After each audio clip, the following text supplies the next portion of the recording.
മായാ സന്നിഹിതോ അപ്രവിഷ്ടവപുഷ സാക്ഷീരിഗീതോ ഭവാൻ ഭേദീസ്താം പ്രതിബിംബിതോ വിവിശിവാൻ ജീവോവി നൈവാപര കാലാദിപ്രതിബോധിതോഥ മഹദ്ഭവതാ സഞ്ചോദിതായ സ്വയം മായാ സാഖലു ബുദ്ധിതത്വമസൃജൽ യോസോ മഹാൻ ഉച്യതേ.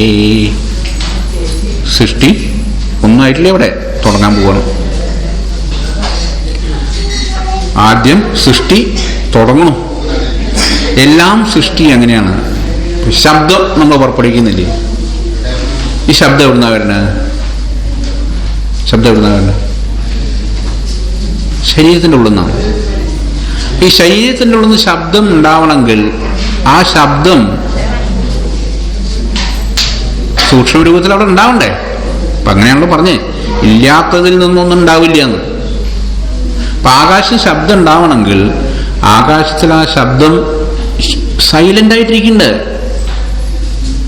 ആ സൈലൻസ് കിട്ടുകണ്ട. ഇതാണ് ഭഗവാൻ ചെയ്തത്.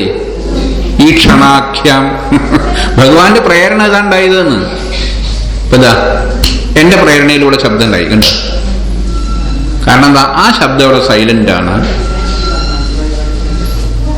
മൗനമായിട്ട് കിടക്കുന്ന ശബ്ദമാണ്. അതിനെ ഞാൻ പ്രേരിപ്പിച്ചു, അപ്പോൾ അതുണ്ടായി.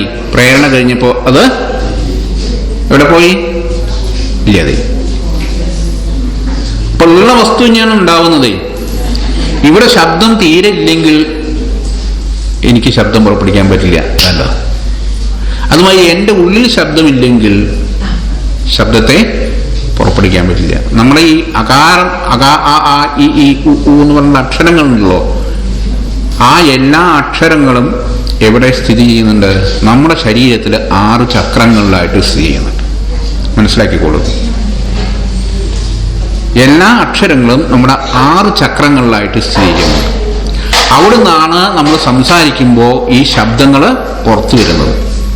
എല്ലാം കൂടി അടങ്ങി ഒതുങ്ങി സൈലൻ്റായിട്ട് ഓം എന്നുള്ള ശബ്ദബ്രഹ്മമായിട്ട് സ്ഥിതി ചെയ്യുന്ന ഭാഗം മൂലാധാര ചക്രമാണ്. എവിടുന്ന ശബ്ദം വരണ? മൂലാധാര ചക്രം. അവിടെയുള്ള ശബ്ദം പരാശബ്ദമാണ്, കേൾക്കാൻ പറ്റുന്നതല്ല എന്നർത്ഥം. കേൾക്കാത്തതായ ശബ്ദമാണ്. അതിന് കാചാട്ടാതാപ എന്നുള്ള വ്യത്യാസങ്ങളൊന്നുമില്ല, ശബ്ദം മാത്രം. അതിൽ നിന്നാണ് ഈ കചരതവാദികളായുള്ള ശബ്ദങ്ങൾ വരുന്നത്. അപ്പൊ നമ്മളൊരു ശബ്ദം പുറപ്പെടുവിപ്പിക്കുമ്പോൾ, ഇപ്പൊ ഞാൻ ശബ്ദം ഉണ്ടാക്കുകയാണ്. എന്താണ്? ക എന്ന് പറയുന്നു, അല്ലെങ്കിൽ കാക്ക എന്ന് പറയുന്നു. ഈ ശബ്ദം പുറപ്പെടുവിക്കുമ്പോൾ നമ്മൾ ദേഹത്തിൽ നോക്കുക. ഈ ശബ്ദം പുറപ്പെടുമ്പോൾ എവിടുന്നാ ഈ ശബ്ദം നമുക്ക് പ്രഷർ വരുന്നത്? എവിടുന്നാ വരുന്ന? അടിഭാഗത്തു നിന്നാണ് വരുന്നത്. മൂലാധാരത്തു നിന്നാണ് ഈ ശബ്ദം പുറപ്പെടുവിക്കുന്നത്. അടിയിൽ നിന്ന് മുകളിലേക്കാണല്ലോ നമ്മൾ സംസാരിക്കുന്നത്. ശബ്ദം വരുന്നുണ്ടെങ്കിൽ എവിടെയൊക്കെ പ്രയത്നം വരുന്നുണ്ട്? മൂലാധാരം നമുക്ക് പ്രയത്നം വരുന്നുണ്ട്. അത് നാഭിയില്, ഹൃദയത്തില്, കണ്ഠത്തില്, ഇങ്ങനെ 3 ദേശങ്ങളിൽ തട്ടിയിട്ടാണ് ശബ്ദം പുറത്തേക്ക് ഇടുക. നാഭീഹൃൽ കണ്ഠരസന. ഇതാ പാട്ടുകാരിക്കേണ്ടവരെ അങ്ങനെ കീർത്തനം കണ്ട ത്യാഗരാജന്റെ നാഭീഹൃൽ കണ്ഠരസന. നാഭി, ഹൃദയം, കണ്ഠം, ഇങ്ങനെയാണ് ശബ്ദം പുറത്തേക്ക് വരിക. അപ്പൊ ആദ്യമുള്ള ശബ്ദം പരാശബ്ദമാണ്.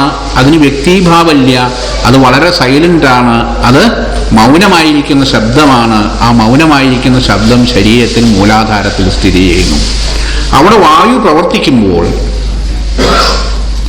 ആ ശബ്ദം വ്യക്തിഭാവത്തെ പ്രാപിക്കുകയാണ്.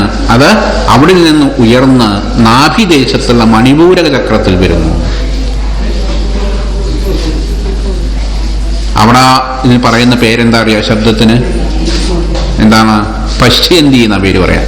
ശബ്ദത്തിനെ കാണാൻ തുടങ്ങുകയാണ്. കാണാൻ തുടങ്ങുക വെച്ചാൽ വ്യക്തീഭവിക്കാൻ തുടങ്ങുകയാണ്. അത് കഴിഞ്ഞ് ആ ശബ്ദം ഹൃദയത്തിൽ വരുന്നു. അവിടെ അതിൻ്റെ പേര് മധ്യമ എന്നാണ്.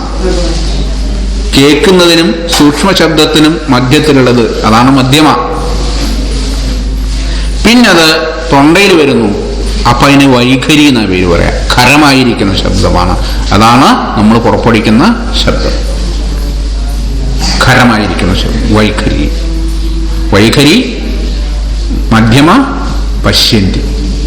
ഈ 3 ശബ്ദങ്ങളും അപരാശബ്ദങ്ങളും. മൂലാധാരത്തിൽ സ്ഥിതി ചെയ്യുന്ന കേൾക്കാത്തതായ ശബ്ദം, അത് ഗുണമായിരിക്കുന്ന ശബ്ദം, അത് പരാശബ്ദം. അപ്പൊ പരയിൽ നിന്ന് അപരയുണ്ടാവും. അതുപോലെ ഇവിടെ സൃഷ്ടി വികാസം എവിടുന്നാണ്?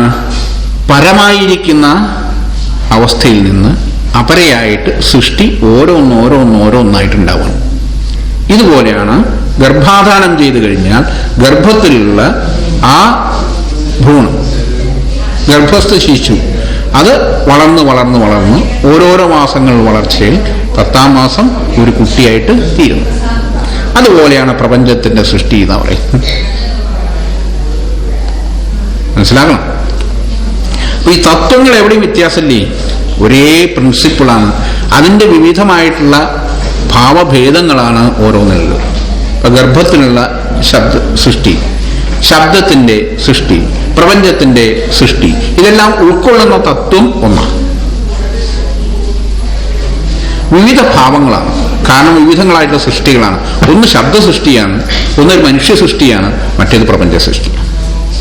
തത്വം ഒന്നാണെങ്കിലും ഭാവങ്ങൾക്ക് വ്യത്യാസമുണ്ട്. Expression differs. മനസ്സിലാവുന്നുണ്ടോ?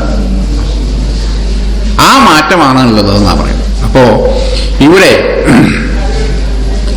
മായാസന്നിഹിത അപ്രവിഷ്ടവപുഷ, ഭയങ്കരമാണ് സംഭവം. ശരീരമെടുത്തിട്ട് അങ്ങ് മായയിൽ പ്രവേശിക്കുന്നില്ല. അങ്ങനെ പ്രവേശിച്ചാലോ അങ്ങക്ക് കർമ്മമായി. ശരീരമെടുത്ത് മായയുടെ ഉള്ളിൽ പ്രവേശിച്ചാലേ. എന്നാലോ മായാസന്നിഹിത, മായാസന്നിഹിതനാണ്, അപ്രവിഷ്ടവപുവാണ്. ശരീരം കൊണ്ട് മായയിൽ പ്രവേശിക്കില്ല, മായയെ ഉപാധിയായിട്ട് സ്വീകരിക്കുകയാണ്. ഉപാധിന്റെ മീഡിയ സാക്ഷി മാത്രം. അതാദ്യം പറഞ്ഞു സാക്ഷീകരിക്കീതോ, അങ്ങ് സാക്ഷി മാത്രമാണ്, അങ്ങയുടെ ഉപാധിയാണ് ഈ മായ. ഈ ഉപാധിയിൽ അങ്ങ് പ്രതിബിംബിക്കുകയാണ്. ഏതുപോലെ? അനവധി പൊയ്കകളിൽ ഒരേ ചന്ദ്രന്റെ പ്രതിബിംബം കാണുന്നത് പോലെ. ചന്ദ്രൻ ഒന്നാണ്, അങ്ങ് ഒന്നാണ്. അങ്ങ് എല്ലാറ്റിലും ഭാസിക്കുന്നുണ്ട്. എല്ലാം അങ്ങ് എല്ലാറ്റിലും സ്ഥിതി ചെയ്യുന്നുണ്ട്. ഏതുപോലെ? ഓരോ തടാകങ്ങളിലും പ്രതിബിംബിക്കുന്ന ചന്ദ്രബിംബത്തെ പോലെ.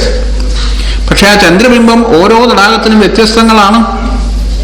ഒരേ ചന്ദ്രബിംബമാണെങ്കിലും പ്രകാശിക്കുന്നത് വ്യത്യസ്തങ്ങളായിട്ടാണ്.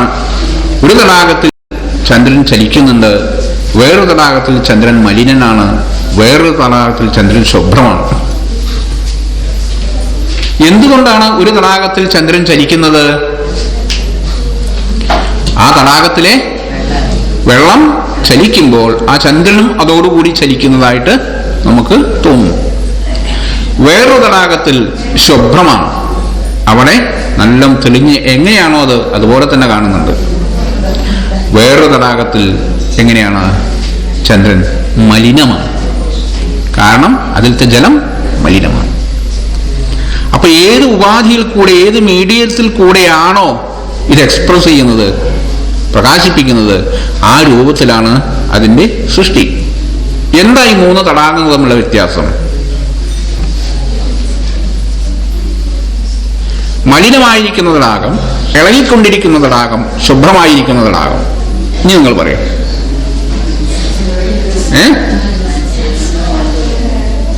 മലിനമായിരിക്കുന്ന തടാകം എന്താണ്?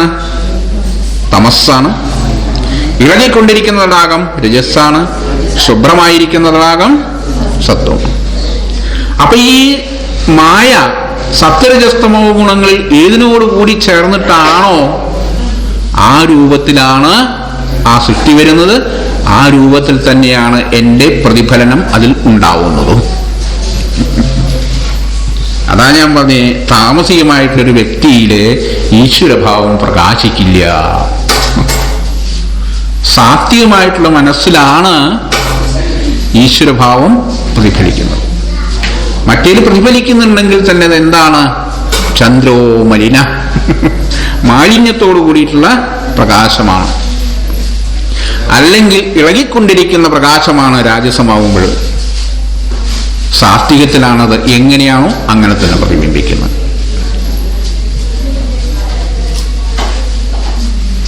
അപ്പൊ ഈ സൃഷ്ടി പ്രക്രിയയിൽ ത്രിഗുണം ഭയങ്കര സംഭവമാണ്. ഈ പ്രപഞ്ചം തന്നെ ത്രിഗുണാത്മകമാണ്. ഭഗവത്ഗീത പറയണു, ത്രിഗുണാത്മകമാണ് എൻ്റെ പ്രകൃതി. ഭഗവാൻ പറയുന്നത് എൻ്റെ പ്രകൃതി ത്രിഗുണാത്മകമാണ്. മായാ സന്നിഹിതനാണ്. മായയോട് കൂടിച്ചേർന്നിരിക്കുന്നുണ്ടെങ്കിലും ഞാൻ അതിൽ പ്രവേശിച്ചിട്ടില്ല എന്ന്. മുകളിലുള്ള ചന്ദ്രൻ തടാകത്തിൽ പ്രവേശിച്ചിട്ടില്ല എന്നുള്ള കാര്യം ഉറപ്പല്ലേ? എന്നാൽ സന്നിഹിതനല്ലേ വെള്ളത്തില്? ആണ് അല്ലേ? ആ ഉപാധിയിൽ കൂടെയല്ലേ നമ്മൾ അതിനെ കാണുന്നത്? ആണ്. എന്നാൽ ആ ചന്ദ്രൻ ഇറങ്ങി വന്ന വെള്ളത്തിൽ പ്രവേശിച്ചിട്ടുണ്ടോ?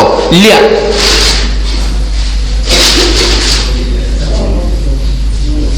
ഇത് വളരെ വിഷമാണ്. ഒരേ സമയത്ത് മൂന്ന് കാര്യം മൂന്ന് തരത്തിൽ മനസ്സിലാക്കുക എന്നുള്ളത്. എന്തിനു വേണ്ടി? ഒരു കാര്യത്തിനെ ദ്യോതിപ്പിക്കാൻ വേണ്ടി. എവിടെയെങ്കിലും ഒന്ന് തെറ്റിപ്പോയൊക്കെ തെറ്റി. മായാ സന്നിഹിതനാണ്, മായയോട് സന്നിഹിതനാണ്, ചേർന്നിരിക്കുന്നു. മായക്കിനെ വിട്ടുപോകാൻ പറ്റില്ലല്ലോ. ശക്തിവിശേഷണമായ മായയ്ക്ക് ആ സ്വരൂപമില്ലെങ്കിൽ അതിന് നിലനിൽപ്പില്ല.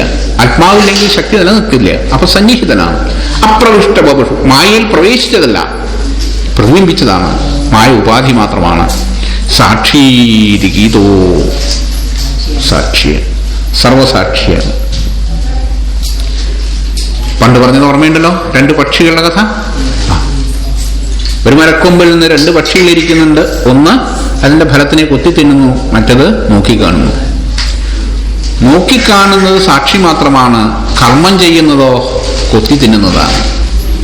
ആ കൊത്തി തിന്നുന്നത് അതിൻ്റെ ആസ്വാദ്യത, അതിൻ്റെ ആഹാരം, അത് കഴിച്ച് അതിനുണ്ടാവുന്ന സുഖാനുഭവങ്ങൾ, അതിൻ്റെ ദേഹത്തിൻ്റെ പുഷ്ടി, ഇതല്ലേ ഇതിനേ ഉള്ളൂ.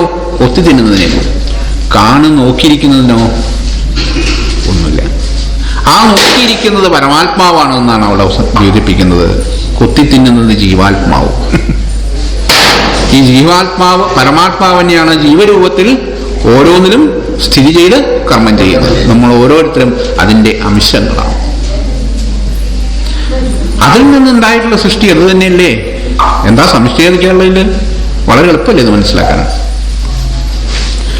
മായാസന്നിഹിതോ അപ്രവിഷ്ടവപുഷ സാക്ഷീരിഗീതോ ഭവാൻ. ഭവാൻ എങ്ങനെയാണ്? സാക്ഷിയാണ്, സർവസാക്ഷിത്വമുള്ളവനാണ്. ഭേദൈസ്തം പ്രതിബിംബിതോ വിവിശവാൻ ജീവോപി നൈവാപര. ഓരോരോ ഭേദങ്ങളിലും വേറെ വേറെ പ്രതിബിംബിക്കുന്നു. ഓരോരോ ശരീരങ്ങളിലും കാണുന്ന ആ ജീവന്റെ അംശം അങ്ങയുടെ പ്രതിബിംബം തന്നെയാണ്. അങ്ങയുടെ അംശമാണ്, അങ്ങയുടെ പ്രതിബിംബമാണ്. ഭേദൈസ്താം പ്രതിബിംബിതോ വിവിശിവാൻ ജീവോപി നൈവാപര. ഓരോരോ ജീവനിലും ആവേശിച്ചിരിക്കുന്നതായിട്ടുള്ള ചൈതന്യം ജീവ, ആ ജീവൻ നൈവ അപര, വേറൊന്നല്ല, ആ ഈശ്വരൻ തന്നെയാണ്. അപ്പൊ ഉള്ളത് എന്ന് പറയാൻ എന്തേ ഉള്ളൂ? ഒന്ന് മാത്രമേ ഉള്ളൂ, മറ്റതൊന്നും ഉള്ളതല്ല. ഉള്ളതൊന്നും ഉള്ളതല്ല, ഉള്ളതിന് നാശമില്ല, നാശമുള്ളത് ഉള്ളതല്ല. വലിയ തത്വമാണത് പറയുന്നത്. ഉള്ളതൊന്നും ഉള്ളതല്ല. ഈ കാണുന്നത് നമ്മൾ വിചാരിക്കണ്ടല്ലോ ഉള്ളത്, അതൊന്നും ഉള്ളതല്ല. ഉള്ളതിന് നാശമില്ല. ഉള്ള വസ്തു നശിക്കില്ല. നാശമുള്ളത് ഉള്ളതല്ല. നശിക്കുന്ന വസ്തു ഒന്നും ഉള്ളതല്ല. ഇതാരെന്നെ പഠിപ്പിച്ചറിയോ? എൻ്റെ അച്ഛൻ തന്നെയാണ്. അച്ഛൻ എന്ന് പഠിച്ചതാണെന്ന് പറയാം. കാലാദിപ്രതിബോധിതോധ ഭവതാ സഞ്ചോദിതജസ്വയം. പിന്നെ എങ്ങനെ ഉണ്ടായി ഇത് ഈ സൃഷ്ടി? കാലാദിപ്രതിബോധിതോധ, കാലം, സ്വഭാവം, കർമ്മം. മുമ്പ് പറഞ്ഞല്ലോ, കാലം, സ്വഭാവം, കർമ്മം. ഈ മൂന്നെണ്ണത്തെ കൊണ്ട് ചോദിത, പ്രചോദിതമായിട്ട് ഭവതാ സഞ്ചോദിത, ഈ 3 കൊണ്ട് ഉത്ബുദ്ധമായി അങ്ങയാൽ പ്രേരിക്കപ്പെട്ടിട്ടാണ് ഈ സൃഷ്ടി ഉണ്ടായിരിക്കുന്നത്. അപ്പോൾ കാലം, കർമ്മം, സ്വഭാവം ഇതുകൾ ബോധിത, അവയാൽ ഉത്ബുദ്ധമായി ഭവതാ സഞ്ജോതിത, അങ്ങയാൽ പ്രേരിപ്പിക്കപ്പെട്ട് സ്വയം തന്നെ ഉണ്ടായി. സൃഷ്ടി എങ്ങനെ ഉണ്ടായി? തന്നെ ഉണ്ടായി. ഒരു ബീജത്തിൽ നിന്ന് വൃക്ഷം ഉണ്ടാവാൻ അത് തന്നെ ഉണ്ടായിക്കോളും. അത് ഉണ്ടാക്കൊന്നും വേണ്ട നിങ്ങളെ. അതിന് വേണ്ടതായിട്ടുള്ള അനുകൂല സാഹചര്യം, ഒരു പ്രചോദനം കൊടുക്കേ വേണ്ടൂ. ബാക്കി ഉണ്ടാകുന്നത് അത് അതിൽ നിന്ന് തന്നെയാണ്. ഒരു വൃക്ഷത്തിൽ നിന്ന്, ഒരു ബീജത്തിൽ നിന്ന് വൃക്ഷം ഉണ്ടാവാൻ അത് സ്വയം ഉണ്ടാവുന്നതാണ്. ഒരു ബീജാധാനത്തിന് ശേഷം ഗർഭം ഉണ്ടായിട്ട് കുട്ടി ഉണ്ടാകുന്നത് സ്വയം ഉണ്ടാവുന്നതാണ്. അതിന്റെ നിമിത്തം മാത്രമേ ആവുന്നുള്ളൂ. ബാക്കി കാര്യങ്ങളെ ബാക്കി സ്വയം ഉണ്ടാവുന്നതാണ്. മായാസഖലു ബുദ്ധിതത്വമസൃജൽ. അങ്ങനെയുള്ള മായയിൽ നിന്ന് എന്തുണ്ടായി? ആദ്യം ത്രിഗുണങ്ങളായിരിക്കുന്ന പ്രകൃതിയിൽ നിന്ന് ആദ്യം എന്തുണ്ടായി? ബുദ്ധിതത്വത്തിനെയാണ് അത്ര ആദ്യം ഉണ്ടാക്കിയത്. ബുദ്ധിച്ചൻ നമുക്കതില്ലാത്ത സാധനം അല്ലേ? ആദ്യം ഉണ്ടാക്കിയ സാധനം ഇല്ല. എന്താ അത്? ബുദ്ധിതത്വം.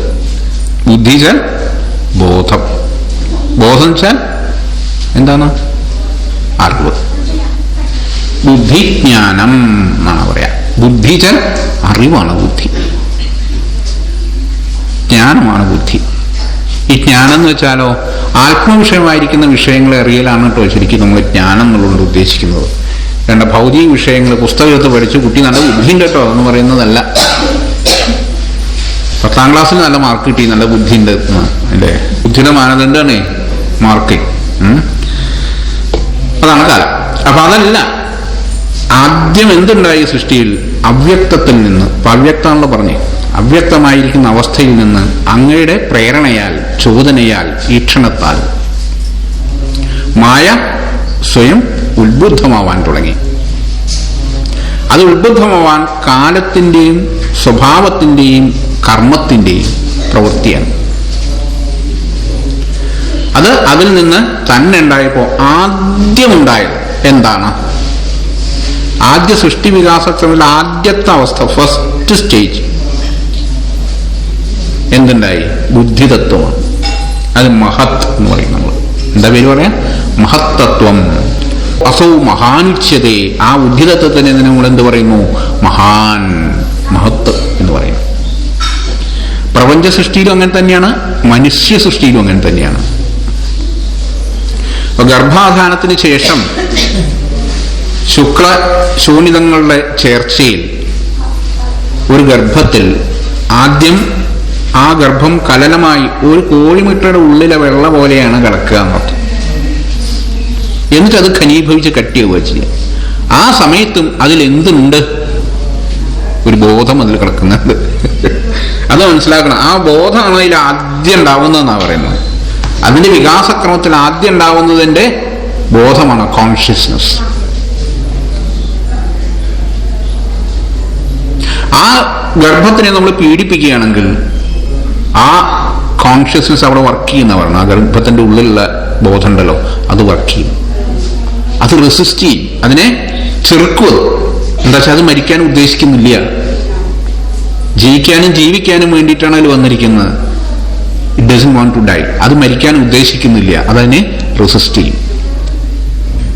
ഇങ്ങനത്തെ കാര്യങ്ങളുണ്ട് എവിടെ? ഇപ്പൊ നമ്മള് ഈ ചെയ്യുന്നില്ലേ ഗർഭം, അബോർഷൻ മുതലായിട്ടുള്ള കാര്യങ്ങളിൽ ശരിക്ക് അങ്ങനത്തെ ഒരു ഫിലിം ഉണ്ടായിരുന്നു അമേരിക്കയിൽ എന്ന് പറയുന്നത്. അബോർഷൻ ചെയ്യുന്ന സമയത്ത് കുട്ടി ആ കോൺഷ്യസ്നസ് അതെങ്ങനെ റെസിസ്റ്റ് ചെയ്യുന്നു എന്നുള്ളതിനെ കുറിച്ചുള്ള വിഷ്വലൈസ് ചെയ്യുന്നത്, പിക്ചറിലാക്കിയിട്ടുള്ള സംഭവങ്ങൾ ശരിക്കും എതിർക്കുന്നുണ്ട്. അതിൻ്റെ ആ പുറത്തു പോകാനുള്ള വിഷമമുണ്ടല്ലോ, മരണമാണല്ലോ അത്.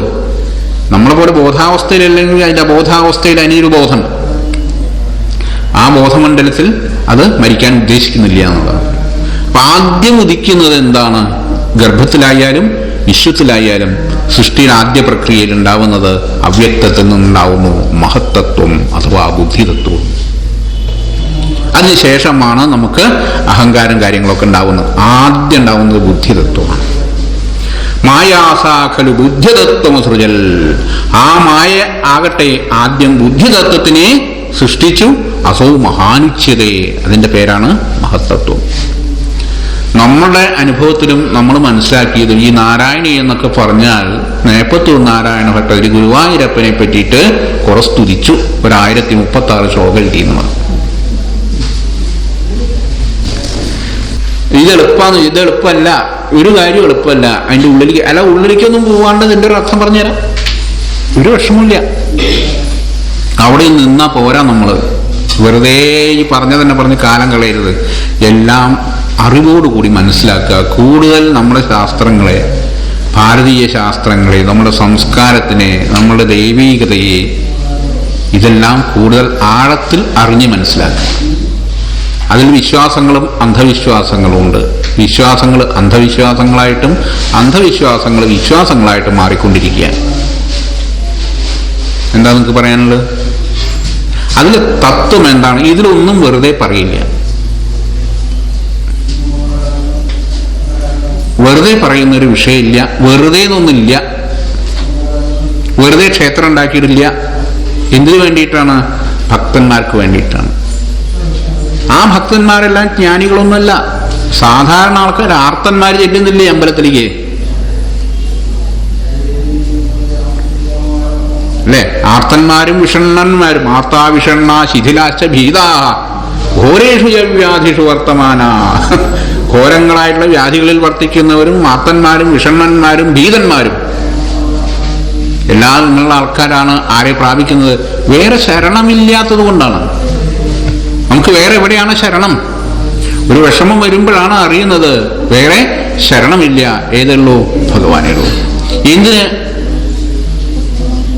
സംസ്കാരം കൊണ്ട് ആന കൂടി ശരണമില്ലാതെ മുതല പിടിച്ചു കഴിഞ്ഞപ്പോൾ ആരെ കുറിച്ചിട്ടാണ് വിചാരിച്ചത്?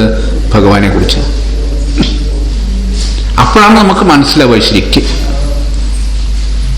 ആ സാന്നിധ്യം വ്യക്തമാവുന്നത്. ആ സമയത്താണ് നമ്മൾ മനസ്സുകൊണ്ട് ചുറ്റുള്ള സമയമുണ്ടല്ലോ, ആ സമയത്താണ് ശരിക്കും മനസ്സിലാവുക. ഭഗവാൻ പ്രത്യക്ഷപ്പെടൊക്കെ ആ സമയത്താണ് ശരിക്കും നമുക്ക് ഉള്ളിൽ നമ്മൾ അനുഭവിക്കുക. അതില്ല എന്ന് പറയരുതെന്നാണ് ഞാൻ പറയുന്നത്. അതിനു വേണ്ടിയിട്ടല്ല നമ്മൾ അവിടെ ചെന്ന് ആവശ്യപ്പെടരുത്, ഒന്നും ഭഗവാനെ കാണരുത്, ചോദിക്കരുത് എന്നല്ല. അത് ജ്ഞാനത്തോടുകൂടി പരബ്രഹ്മാണെന്ന് മനസ്സിലാക്കിയിട്ട് കഴിയുന്നത് തോന്നണം. പരബ്രഹ്മത്തിനെ പോലെ അത് ഓരോരോ ഘട്ടങ്ങളിൽ ഓരോന്നാണ് വേണ്ടത്. അത് വേണം. നമ്മുടെ അറിവ് ഇങ്ങനെ കുറേശ്ശെയായിട്ടാണ് വർദ്ധിച്ചു വരുന്നത്. എവിടെ എത്തി എന്നുള്ളതിനെ അനുസരിച്ചാണ് ഈ കാര്യങ്ങളെ സ്വീകരിക്കാൻ മനസ്സിലാക്കിയിട്ടുള്ളത്. ഓരോരുത്തർ എവിടെ എത്തി. കല്ലിനെ പൂജിക്കേണ്ട അവസ്ഥയിൽ കല്ലിനെ തന്നെ പൂജിക്കൂ. അതിൻ്റെ അപ്പുറത്ത് ദൃഷ്ടി വരുമ്പോൾ അവിടെ നിൽക്കൂ. സ്തോത്രം ചെല്ലേണ്ട അവസ്ഥയാണ് നമ്മുടെ. സ്തോത്രം ചെല്ലൂ. അതാണോ നിങ്ങൾക്ക് സുഖം തരണത്? എന്നാ സ്തോത്രം തന്നെയാണ് വായിക്കേണ്ടത്. അതാണ് നിങ്ങളുടെ ശരിക്കുള്ള ഉപാധി. ഭാഗവതം വായിച്ചാലാണോ നിങ്ങൾക്ക് സുഖം കിട്ടണത്? ഭാഗവതം തന്നെയാണ് വായിക്കേണ്ടത് നിങ്ങൾ. അതുകൊണ്ടല്ലേ ഇത്രയും വിവിധമായിട്ടുള്ള. അല്ലെങ്കിൽ എല്ലാവർക്കും ഒരേ സ്തോത്രം പറഞ്ഞാൽ പോരെ? ഒരാൾ ആദിത്യ ഹൃദയം ചെല്ലണു, ഒരാൾ ഭഗവത്ഗീത വായിക്കുന്നു, വേറൊരാൾ ഭാഗവതം വായിക്കുന്നു, വേറൊരാൾ രാമായണം വായിക്കുന്നു, വേറൊരാൾ ചണ്ഡി സപ്തതി ചെല്ലുന്നു. ഇങ്ങനെ ഓരോരുത്തർ ഹനുമാൻ ചാലീസ ചെല്ലുന്നു. ഇതെന്തിനാത്? എനിക്ക് ഹനുമാനാ, വേറൊരാൾക്ക് ആദിത്യ ഹൃദയ. ഇതെല്ലാം വേണമെന്നല്ല പറയുന്നത്. നമ്മുടെ മനസ്സിന് സായുജ്യം, സമാധാനം, ഇതിന് ഏതാണോ പറ്റുക അത് നമ്മൾ തിരഞ്ഞെടുത്ത്. അതുപോലെ ഗുരു, അതെ, വലിയ ഗുരുവിൻ്റെ അടുത്ത് എന്നിട്ട് ഒരു കാര്യമില്ല. ചിലപ്പോഴേ അവനവന് പറ്റിയ ആളായിരിക്കണം ഗുരു. നമുക്ക് അച്ഛനും അമ്മയുണ്ട്. നമ്മൾ ഏറ്റവും ബഹുമാനിക്കുന്നത് ആരാണ്? അച്ഛനും അമ്മയും അല്ലേ? എൻ്റെ അച്ഛനൊക്കെ കേമാനായിട്ടൊരു അച്ഛനുണ്ട്, അയാളാണ് പരമമായിരിക്കുന്ന അച്ഛൻ എന്ന് ഞാൻ വിചാരിച്ച് അങ്ങനെയല്ലല്ലോ വേണ്ടത്. എനിക്കാരാണ് കേമം? എൻ്റെ അച്ഛൻ തന്നെ, എൻ്റെ അമ്മയാണ് അല്ലേ? വേറൊരു അമ്മ, ആ അമ്മ കേമാണ്, അമ്മ ഇത് വേണ്ട, അമ്മ ആ അമ്മയുടെ അടുത്ത് അയക്കളയാൻ ഇല്ലല്ലോ. അതുപോലെ ഗുരു എന്നുള്ളത് ഏറ്റവും പരമമായിരിക്കുന്ന ആചാര്യനാണെന്ന് പറഞ്ഞ് പോവല്ല. നമുക്ക് പറ്റുന്നതായിട്ടുള്ള ആചാര്യനാണ് നമ്മൾ സ്വീകരിക്കുക എന്നാണ്. 1ാം ക്ലാസ്സിൽ പഠിപ്പിക്കാനുള്ള ടീച്ചർ യൂണിവേഴ്സിറ്റിയിലെ ടീച്ചറായിട്ട് കാര്യമൊന്നുമില്ലല്ലോ. 1-ാം ക്ലാസ്സിലേക്ക് ഭാഗമായിട്ടുള്ള ടീച്ചറിനെ വേണ്ടതെന്നാണ് പറയുന്നത് അല്ലേ? ഓരോന്നും എന്താണ് അതിൻ്റെ അവസ്ഥയിലാണ് അത് ശരി. അപ്പൊ നമ്മൾ എന്താ പറയണെന്ന് വെച്ചാൽ എന്തൊക്കെ ആചാരങ്ങളുണ്ടോ ആചാരങ്ങളും ശീലിച്ചു വന്ന കാര്യങ്ങളും ക്ഷേത്രങ്ങളും സ്തുതികളും എല്ലാം വേണം. നമ്മളെല്ലാം സാധാരണ ആൾക്കാരാണ്, മനസ്സിന് ക്ഷോഭങ്ങളും വികാരങ്ങളും ഉള്ള ആൾക്കാരാണ്. അതിനെ അടക്കാൻ നമുക്ക് ശക്തി ഇല്ലാത്തത് കൊണ്ടാണ് നമ്മൾ എന്ത് വിചാരിക്കുന്നത്, ഭഗവാൻ ശക്തി തരണേന്ന് നമ്മൾ പ്രാർത്ഥിക്കുന്നു. നമുക്കിതിനൊക്കെ ശക്തി ഉണ്ടെങ്കിൽ അതിൻ്റെ ആവശ്യമില്ല. വേണോ? ആണ്. ഇത് മനസ്സിലാക്കുക. അതിന് ശക്തി കിട്ടാൻ വേണ്ടിയിട്ടാണ്. ആ ശക്തി കിട്ടുമ്പോൾ പിന്നെ നമുക്ക് സ്വയം പര്യാപ്തത വരും. അപ്പോൾ അവനവൻ്റെ നിലയ്ക്ക് എന്താണ് ചെയ്യാൻ പറ്റുക, അതിന് വേണ്ടിയിട്ടുള്ള സമ്പ്രദായമാണത്. അപ്പൊ ഇതിനെ കാണുമ്പോൾ ഒരു ചെറുതായി കാണരുത്, വലുതായി കാണണം. ചെറുതായി കാണുക എന്ന് പറഞ്ഞാൽ നമ്മളൊക്കെ ബ്രഹ്മാണെന്ന് പറയലല്ല വലുതായി കാണുന്നത്. ആ വലുപ്പത്തിൽ നമ്മൾ എവിടെ നിൽക്കുന്നു, നമ്മുടെ സാധ്യത എന്താണ്, അത് മനസ്സിലാക്കിയിട്ട് അവിടെ പ്രവർത്തിക്കുക. ഒരാചാരം ഒഴിവാക്കരുത്. എന്താചാരമാണോ നമ്മൾ ചെയ്യേണ്ടത് നമ്മൾ ചെയ്യുക വേണം. പിതൃപിണ്ഡം വയ്ക്കരുത്. വെള്ളം കൊടുക്കുമ്പോൾ നമ്മൾ കൊടുക്കുന്ന ഒരു കഥ പറഞ്ഞു കേട്ടു. വെള്ളം കൊടുക്കുക അത്രേ. ഒരാൾ രാവിലെ നിന്നിട്ട് സന്ധ്യാവന്തനം ചെയ്യുകയാണ്. അപ്പോൾ വെള്ളത്തിലേക്ക് തന്നെ വെള്ളം ഒഴിക്കുക. നദിയിൽ നിന്നിട്ട് വെള്ളത്തിൽ തന്നെ വെള്ളം എടുത്ത് ഇങ്ങനെ ഒഴിക്കുകയാണ്. ദേവന്മാർക്ക് കൊടുക്കുന്നു, പിതൃക്കൾക്ക് കൊടുക്കുന്നു. അപ്പൊ അയാളുടെ ഗുരു വന്നു അത്രേ. ഗുരു അപ്പുറത്ത് നിന്നിട്ട് വെള്ളം എടുത്തിട്ട് കരയിലേക്ക് ഇങ്ങനെ ഒഴിക്കാതെ. അപ്പൊ ശിഷ്യൻ ചോദിച്ചു, എന്താ ചെയ്യണമെന്ന് ചോദിച്ചു. നീ എന്താ, താനെന്താ ചെയ്യണമെന്ന് ചോദിച്ചു. അല്ല, ഞാൻ പിതൃക്കൾക്ക് വെള്ളം കൊടുക്കുകയാണ് പറഞ്ഞു. ഞാൻ കൃഷിഭൂമിയിലേക്ക് വെള്ളം കൊടുക്കുക പറഞ്ഞു അത്രേ. അതിന്റെ ഇതായി. അപ്പൊ ഈ പിതൃക്കൾക്ക് വെള്ളം കൊടുക്കും. ഈ എന്നോ മരിച്ചു പോയിട്ടുള്ള പിതൃക്കൾക്ക് എന്തിനാ വെള്ളം കൊടുക്കണമെന്ന് ചോദിച്ചത്. എന്നോ മരിച്ചു പോയിട്ടില്ല, എന്ത് പറഞ്ഞത്, വെള്ളത്തിൽ നിന്ന് വെള്ളത്തിലേക്ക് ഊക്കുക അവിടെ നിന്ന്. ഇതൊന്നും വെറുതെ ഉള്ളതല്ല. നമ്മളിവിടെ കത്ത് പോസ്റ്റ് ചെയ്താൽ എവിടെ കിട്ടും? ഡൽഹിയിൽ കിട്ടും ഇല്ലേ? ഇവിടെ പോസ്റ്റ് ചെയ്താൽ പോരെ? അതെങ്ങനെയാ അവിടെ എത്തുന്നത്? അതുപോലെ ഇവിടുന്ന് വെള്ളം കൊടുത്താൽ അവിടെ കിട്ടിക്കോളും. അപ്പൊ അതിന്റെ ആ പൂർണ്ണത മനസ്സിലാക്കാതെ ശാസ്ത്രത്തിന്റെ ഗൗരവം, ഇതൊക്കെ വിധിച്ച കർമ്മങ്ങൾ, വേദം വിധിച്ചതിന് ഒരു കാലത്തും തെറ്റു പറയരുത്. വേദത്തിൽ അങ്ങനെ വിധിയുണ്ട്. പിതൃകർമ്മം ചെയ്യാന്ന് വെച്ചാൽ പിതൃകർമ്മം ചെയ്യണം, അത് ഗൃഹസ്ഥം ചെയ്യേണ്ട കർമ്മമാണ്. സന്യാസിക്ക് വിധിച്ചത് സന്യാസി ചെയ്യുക, സന്യാസി പറയുകയും ചെയ്യുക. മറ്റേ ചെയ്യരുതെന്ന് ഞാൻ പറയുന്നത്. ആ വിധിച്ച കർമ്മത്തിന് ചെയ്യണം, പിതൃകർമ്മം ചെയ്യണം. 3 കടമാണ് നമുക്ക്, ഋഷികൾക്ക്, പിതൃക്കൾക്ക്, ദേവന്മാർക്ക്. ഇതെന്നും ചെയ്തുകൊണ്ടിരിക്കണം. അതാണ് നിത്യകർമ്മം. നിത്യകർമ്മം ആരും തന്നെ ഒഴിവാക്കരുത് എന്നാണ് പറയുന്നത്. എല്ലാ ആശ്രമത്തിലുള്ള ആൾക്കാർക്കും നിത്യകർമ്മം പറയുന്നുണ്ട്. ഭഗവത്ഗീത പ്രത്യേകം എടുത്ത് പറയുന്നു, നിത്യകർമ്മത്തിനെ ഒഴിവാക്കരുത് എന്ന്. ശരീരം എടുത്താൽ കർമ്മം ചെയ്യാൻ ബാധ്യസ്ഥനാണ്. അത് നിത്യകർമ്മം എന്നും ചെയ്യേണ്ടതാണ്.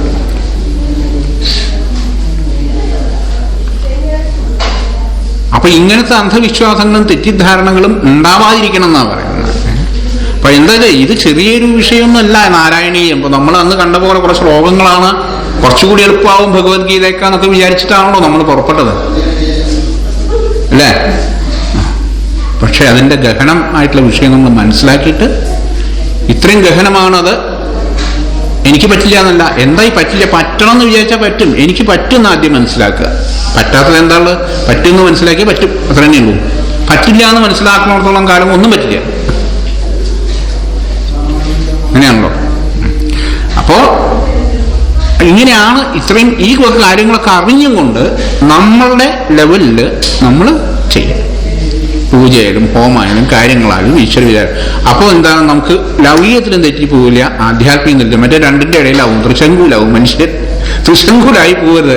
എൻ്റെ പ്രഭാഷണം കേട്ട് നിങ്ങളൊക്കെ തൃശങ്കൂലാവരുതെന്ന് പറയാം. ഇവിടുന്ന് വിടും ചെയ്തു, അവിടെ എത്തിയിട്ടുമില്ല. രണ്ടും പര്യാപ്തമല്ലാത്ത ഒരാളാക്കി തീർക്കുകയല്ല ഉദ്ദേശം. രണ്ട് ഇതിലും ശക്തി ഉണ്ടാവുക, ഒരേപോലെ കഴിവുണ്ടാവുക. ആ ആത്മീയമായിരിക്കുന്ന ബോധം, അറിവുണ്ടെങ്കിൽ നമ്മുടെ ലൗകികത്തിലെ കർമ്മങ്ങൾ, ഭൗതികമായിട്ടുള്ള കർമ്മങ്ങളിൽ നമ്മൾ അങ്ങേ അറ്റം വിജയിക്കുന്നതാണ്. കുടുംബ ബന്ധങ്ങളിലും നമ്മളെ ജീവിത സാഹചര്യങ്ങളും സുഖവും ഭൗതികത്തിനും അതേപോലെ അനുഭവിക്കും. അത് ആധ്യാത്മികതയുള്ള ഉറപ്പാണ്. ഈശ്വരനെ ഉള്ളൂ എന്ന് വന്നാൽ പിന്നെ ഒന്നും വിഷയം അല്ല. വിഷയം അല്ല എന്ന് വന്നാൽ ഭൗതിക ജീവിതത്തിൽ സുഖം ഉറപ്പാണ്. മനസ്സിലാവുന്നുണ്ടോ? ഇത് പറയാൻ എളുപ്പമാണെങ്കിലും പ്രാവർത്തികമാക്കാൻ ബുദ്ധിമുട്ടുണ്ടില്ല എന്നല്ല, പക്ഷെ ആക്കി പറ്റും. ആക്കാതെ സുഖം അനുഭവിക്കാൻ പറ്റില്ല എന്നുള്ളത്. അപ്പൊ ഭൗതികത്തിലേക്കും ആധ്യാത്മികത്തിലേക്കും ഒരുപോലെയാണ് അത്. അപ്പൊ ആധ്യാത്മികത്തിന്റെ അങ്ങേ തത്വം അറ്റം തത്വം മനസ്സിലാക്കാൻ അതിലേക്ക് പ്രവർത്തിക്കുകയും ചെയ്യുന്ന ഒരാൾക്കാണ് ഭൗതിക ജീവിതത്തിനെ കുറിച്ച് മനസ്സിലാക്കാനും അതിനെ അനുഭവിക്കാനും സാധിക്കും. മനസ്സിലാവുന്നുണ്ടോ?